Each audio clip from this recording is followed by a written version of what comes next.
Okay, so here's a quick update on the progress of my first Scratch build. Now, what we're looking at is all four sides are completed.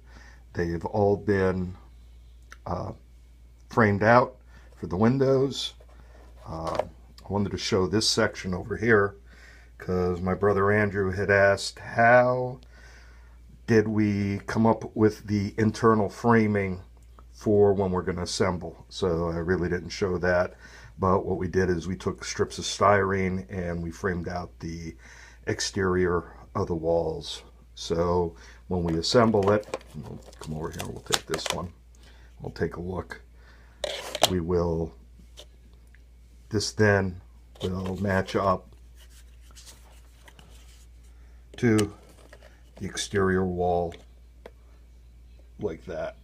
And at that time, then I'm going to frame out the bottoms and the top, but not until we get it assembled. So I had previously washed these in warm soapy water prior to getting the base coat on. So right now these have a base coat of a white primer, which I sprayed on there to get a nice coat on there. Next color that we're going to go down with it is this color. It's a like almost like a light mint green. What do they call it? They call it satin pistachio. I call it industrial green. So we'll then spray it with that, assemble, put the roof on, then we'll go through, we'll put the windows in, which I've already prepped and painted. And at that point we'll assemble it, I'll put it on a base, and we'll start detailing it. So that's where we stand now. Thanks guys, see y'all later, bye. Let's review some of the things I just spoke about in a little more detail.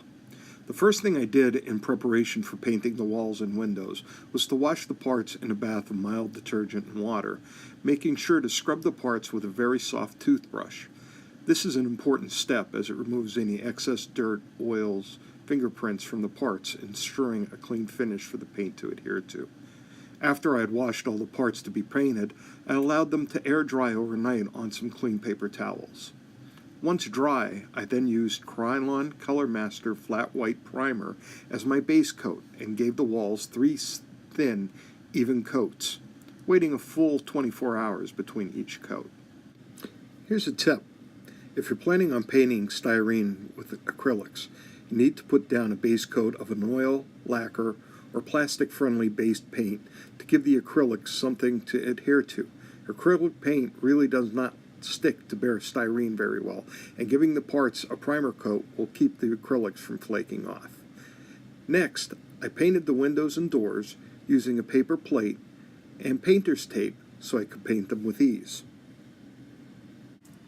Once the primer coats had cured for a few days, I then sprayed the walls using the green paint I had chosen. I wanted the color on the walls to have a sun-bleached appearance. To achieve this effect, I'd varied the distance of the parts as I sprayed on the paint. By only using one top coat of green and applying it thinly, I was able to allow the white to show through in spots and help achieve the illusion of the paint being slightly weather-beaten and sun-bleached.